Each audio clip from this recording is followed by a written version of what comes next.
Assalamualaikum warahmatullahi wabarakatuh. Perkenalkan, nama saya Wahyudi dari Lokal G, jurusan Pendidikan Agama Islam, Fakultas Tarbiyah dan Keguruan dari Universitas Islam Negeri Antasari, Banjarmasin, angkatan tahun 2020. Alhamdulillahirrabbilalamin, segala puji dan syukur kita haturkan kepada Allah Subhanahu wa Ta'ala, yang mana berkat rahmat, taufik dan hidayahnya jualah kita dapat berkumpul secara tatap maya.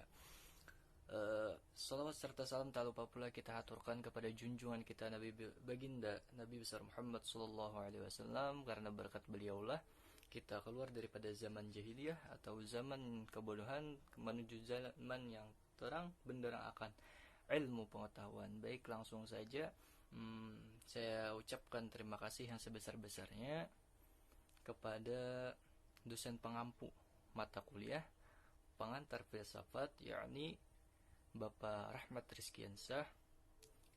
Baik, kita akan menuju ke video penjelasan tentang filsafat modern. Langsung saja kepada materi yang yakni tentang filsafat modern, yang mana alirannya tersebut terbagi menjadi 4 aliran. Yang pertama Renaissance, yang kedua rasionalisme, yang ketiga ada empirisme, dan yang terakhir ada kritisisme. Renaissance atau humanisme. Sejarah lahirnya Renaissance atau humanisme. Renaissance merupakan era sejarah yang penuh dengan kemajuan dan perubahan yang mengandung arti bagi perkembangan ilmu. Berkembangnya penelitian empiris merupakan salah satu ciri Renaissance. Humanisme dan individualisme merupakan ciri Renaissance yang penting. Humanisme ialah pandangan bahwa manusia mampu mengatur dunia dan dirinya. Ini merupakan suatu pandangan yang tidak menyenangkan umat beragama. Tokoh-tokoh Renaissance dan pemikirannya. Nicholas Copernicus dengan teori heliocentris. Francis Bacon dengan ungkapannya yang sangat terkenal, yakni knowledge is power, pengetahuan adalah kekuatan. Sedikit tentang teori heliocentris. Nicholas Copernicus mengatakan bahwasanya matahari merupakan sebagai pusat jagat raya, bukan bumi sebagaimana yang diungkapkan oleh teori Ptolemaeus atau geosentrisme. Sedikit juga tentang Francis Bacon. Bacon ini merupakan perumus pertama dari apa yang nantinya menjadi norma hukum di dalam metode ilmiah, yakni bahwa semua bentuk pengetahuan harus didasarkan pada bukti-bukti dan eksperimen. Dengan metode ini, dia menolak pendapat Aristoteles yang menyatakan bahwa segala sesuatu memiliki sebab pertama dan tujuan final. Alih-alih memandang alam dengan paradigma yang sudah bersifat a priori sebelumnya, ia mulai dengan melakukan observasi empiris, mendetail atas hal-hal yang bersifat partikular. Selanjutnya, merumuskan prinsip-prinsip umum dari penghematan tersebut. Langsung saja ke aliran yang kedua, yakni aliran rasionalisme. Sedikit sejarah lahirnya rasionalisme. Latar belakangnya, muncul rasionalisme adalah keinginan untuk membebaskan diri dari segala pemikiran tradisional atau skolastik yang pernah diterima tetapi ternyata tidak mampu menangani hasil-hasil ilmu pengetahuan yang dihadapi. Apa yang ditanam Aristoteles dan pemikiran saat itu juga masih dipengaruhi oleh khayalan-khayalan. Rasionalisme adalah suatu aliran filsafat utama yang meletakkan landasan konseptual dan epistemologi. Yang kedua, terdapat tokoh-tokoh rasionalisme dan pemikirannya. Ada 3 tokoh utama dalam aliran rasionalisme ini. Yang pertama Descartes dengan ungkapannya yaitu cogito ergo sum. Yang kedua ada Spinoza dengan ungkapannya adequate ideas. Yang ketiga ada Leibniz dengan ungkapannya truth scope reason. Langsung saja ke aliran yang ketiga, yakni empirisme. Sejarah lahirnya empirisme. Pengetahuan yang diperoleh berdasar penalaran deduktif ternyata mempunyai kelemahan, maka muncullah pandangan yang lain berdasarkan pengalaman konkret. Secara radikal, empirisme berpendirian bahwa sebenarnya seseorang hanya bisa memperoleh pengetahuan melalui pengalaman dengan menggunakan indera lahiriahnya. Menuju ke tokoh-tokohnya. Yang pertama ada Thomas Hobbes, dan yang kedua ada John Locke. Thomas Hobbes ini adalah seorang ahli pikir Inggris yang lahir di Malmesbury.